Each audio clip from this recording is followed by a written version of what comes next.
Hey folks, welcome to the Margaritaville Islander. This is a breezy balcony cabin. Lots of room in here. I'm not sure if this particular cabin can hold 3 or more people, but it certainly is set up that it could. Really nice counter. I love the way that they've redone this entire room. Nice comfy bed so far.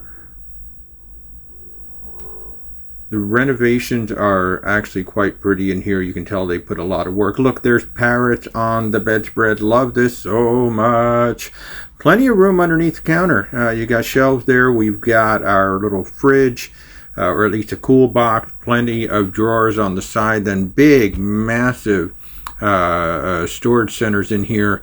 You could definitely stay on the ship for a 14-day cruise. You've got plenty of room in these very large cabinets. They've done a really nice job cleaning everything up, and even the bathroom is actually quite lovely. They've done a really nice job in here. It's nice and clean, nice and sharp, efficient.